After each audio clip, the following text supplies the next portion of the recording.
Hello hello everyone to general competition by Sumit. आज की video में हम स्टार्ट करने जा रहे हैं पॉलिटी, जो SSC, railway, state police, constable एवं एसआई के लिए बहुत ही महत्वपूर्ण वीडियो होने वाली है। आज से हम भारत का संविधान स्टार्ट करने जा रहे हैं। तो सबसे पहला पॉइंट आता है, संविधान है क्या? संविधान की परिभाषा क्या है? संविधान की परिभाषा क्या है? तो देखिए,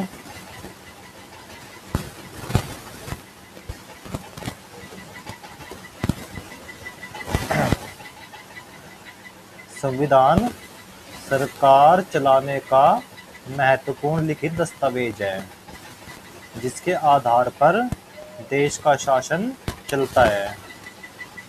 संविधान सरकार चलाने का महत्वपूर्ण लिखित दस्तावेज है, जिसके आधार पर देश का शासन चलता है। ठीक है भाई। अगर हम बात करते हैं सबसे प्राचीन संविधान, तो वो होता है ब्रिटेन का। सबसे प्राचीन संविधान ब्रिटेन का है, लेकिन वहाँ का संविधान लिखित नहीं है। अगर हम बात करते हैं कि सबसे प्राचीन लिखित संविधान कहाँ का है, तो वो हो जाएगा आपका यूएसए का, यूनाइटेड स्टेट्स ऑफ अमेरिका। यहाँ का संविधान पूरे विश्व में सबसे प्राचीन संविधान है। अब बात करते हैं भारत की। तो भारत ने सबसे पहले जो संविधान की मांग की थी, वो की थी तिलक ने, बाल गंगाधर तिलक ने। अच्छा, इसमें नेक्स्ट पॉइंट आता है, भारत में संविधान सभा के गठन का विचार सबसे पहले एम.एन. राय ने किया था 1934 में। नेक्स्ट आता है, 1935 में कांग्रेस ने पहली बार भारत के संविधान के निर्माण के लिए संविधान सभा के गठन की मांग की। देखिए, जब भी संविधान का निर्माण शुरू होता है तो वो कौन करता है? संविधान सभा करती है। इसलिए कांग्रेस ने 1935 में सबसे पहली बार संविधान सभा के गठन की मांग की थी। 1946 में कैबिनेट मिशन प्लान भारत आया था। आप सभी को पता ही होगा, हिस्ट्री में आता है ये, मॉडर्न हिस्ट्री में। तो 1946 में कैबिनेट मिशन प्लान द्वारा भारत के संविधान के निर्माण के लिए संविधान सभा के गठन का प्रस्ताव रखा गया। ठीक है भाई। अच्छा, अब नेक्स्ट आता है संविधान सभा की संरचना। संविधान सभा में कुल 389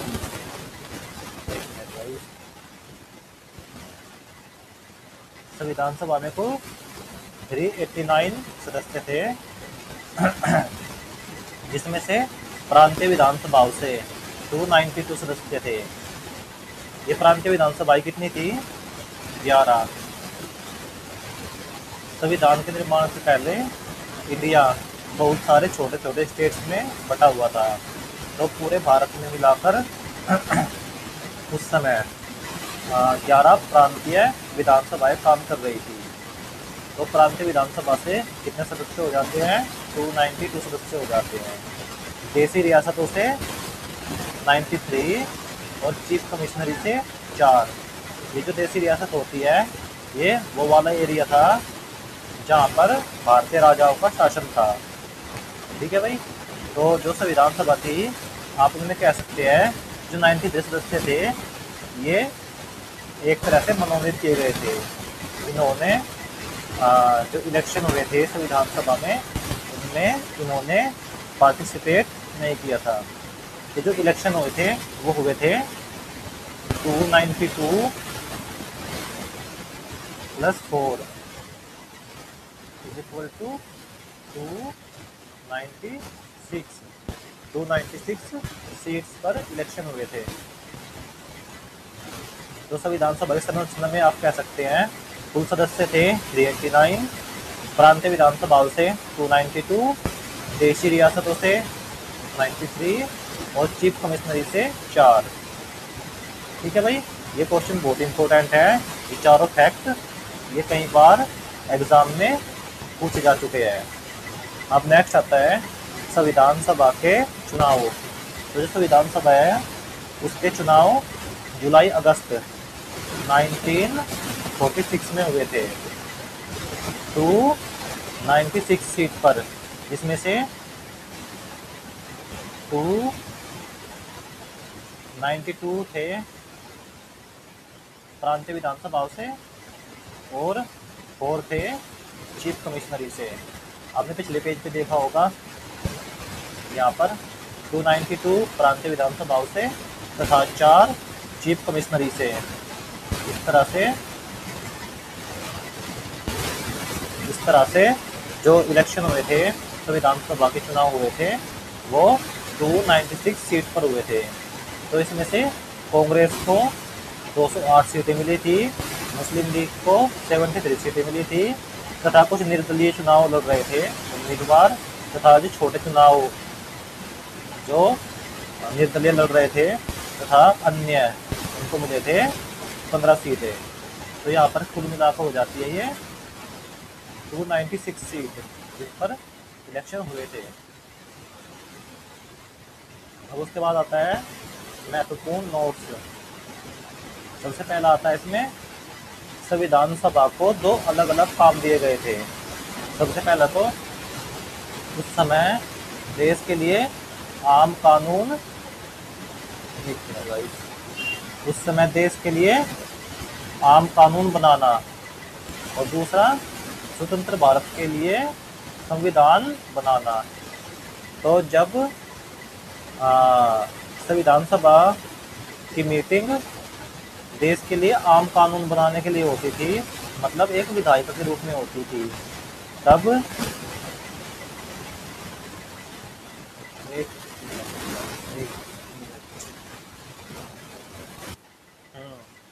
तो संविधान सभा को 2 अलग अलग काम दिए गए थे। सबसे पहला तो देश के लिए आम कानून बनाना, दूसरा स्वतंत्र भारत के लिए संविधान बनाना।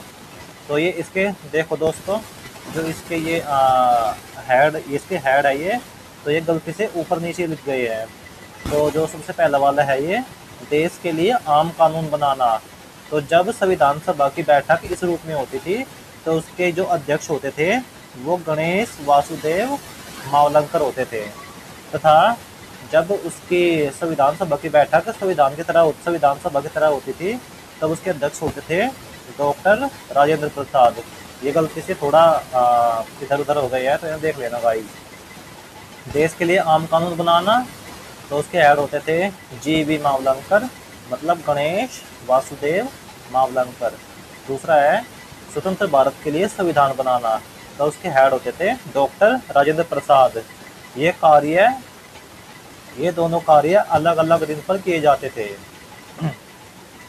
उसके बाद क्या होता है गाइज, जब देश आज़ाद होता है 1947 में, तो जो मुस्लिम लीग थी वो पाकिस्तान से संबंधित थी।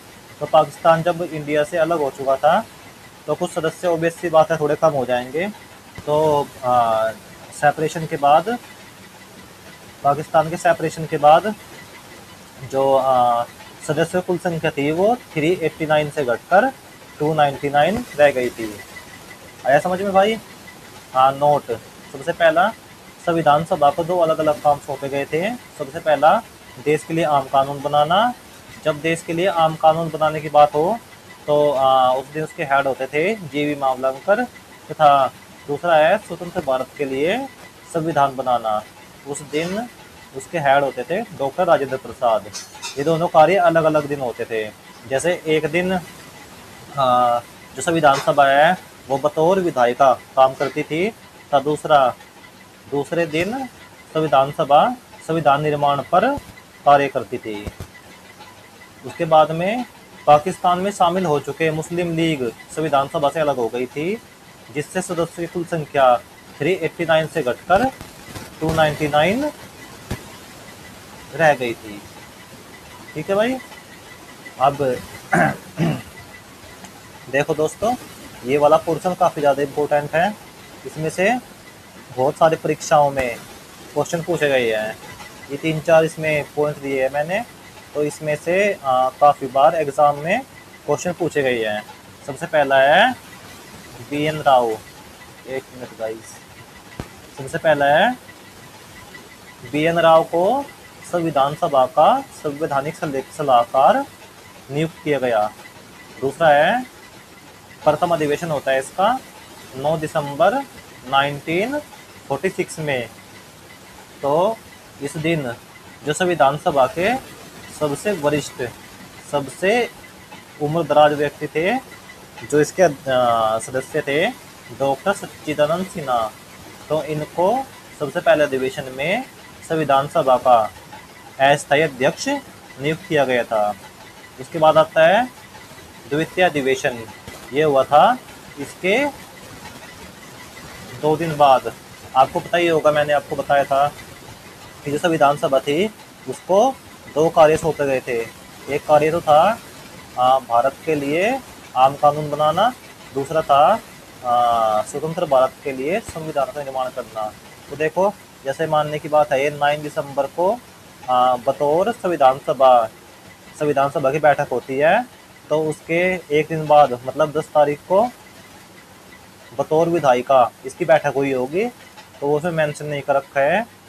उसके बाद आता है 11 दिसंबर, एक दिन छोड़ करके, तो फिर से ये संविधान सभा की जो बैठक है वो संविधान निर्माण पर हुई है। ठीक है, तो यहाँ पे एक दिन गैप इसलिए है ये। ठीक है भाई, तो जिसका द्वितीय अधिवेशन होता है वो होता है 11 दिसंबर 1946 में। तो यहाँ पे क्या होता है, यहाँ पे 2 बहुत महत्वपूर्ण पॉइंट हैं इसमें। जो प्रथम अधिवेशन में डॉक्टर सच्चिदानंद सिन्हा जो अस्थायी अध्यक्ष बनाए गए थे, उनके स्थान पर डॉक्टर राजेंद्र प्रसाद को संविधान सभा का स्थायी अध्यक्ष बनाया गया तथा एच.सी. मुखर्जी को संविधान सभा का उप अध्यक्ष बनाया गया। ठीक है भाई, संविधान के मुख्य तथ्य आते हैं। सबसे पहले बी एन राव को संविधान सभा का संवैधानिक सलाहकार बनाया गया। दूसरा आता है, प्रथम अधिवेशन होता है इसका 9 दिसंबर 1946 में। इसमें क्या होता है, इसमें डॉक्टर सच्चिदानंद सिन्हा जो कि सबसे उम्रदराज व्यक्ति थे, जो संविधान सभा के सदस्य थे, तो उनको संविधान सभा का अस्थायी अध्यक्ष बनाया गया। फिर उसके बाद आता है द्वितीय अधिवेशन होता है 11 दिसंबर 1946 में। इसमें क्या होता है, इसमें डॉक्टर राजेंद्र प्रसाद को अस्थायी अध्यक्ष तथा एच.सी. मुखर्जी को संविधान सभा का उपाध्यक्ष बनाया गया। ठीक है भाई, अब उसके बाद आता है 13 दिसंबर। 13 दिसंबर क्या होता है, जवाहरलाल नेहरू ने उद्देश्य प्रस्ताव, ये देखिएगा इस बहुत इंपॉर्टेंट पॉइंट, उद्देश्य प्रस्ताव प्रस्तुत कराया तथा संविधान की आधारशिला रखी। उसके बाद आता है गाइस, जब जवाहरलाल नेहरू ने 13 दिसंबर 1946 में उद्देश्य प्रस्ताव संविधान सभा के सामने रखा, तो उस पर काफ़ी डिस्कशन हुआ। और उसके बाद 22 जनवरी 1946 को इस उद्देश्य प्रस्ताव को संविधान सभा द्वारा स्वीकार कर लिया गया। उसके बाद इसमें बहुत सारे मॉडिफिकेशंस हुए, और बहुत सारे मॉडिफिकेशन होने के बाद में जो भारत के संविधान की प्रस्तावना है वो बनाई गई। तो हम कह सकते हैं जो उद्देश्य प्रस्ताव है उससे ही कहीं ना कहीं संविधान की प्रस्तावना बनाई गई है। ठीक है भाई, उसके बाद आता है संविधान की समितियां।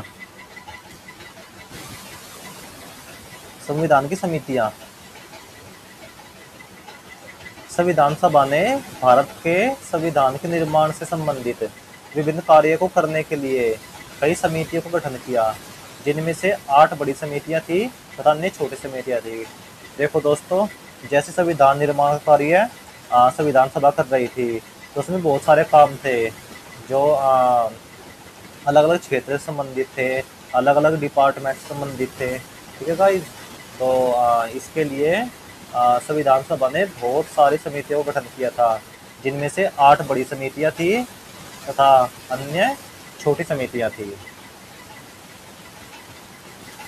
तो जो 8 बड़ी समितियां थी उनमें से कुछ इम्पोर्टेंट समितियां तथा उनके अध्यक्ष यहाँ पर इनको देख लेते हैं।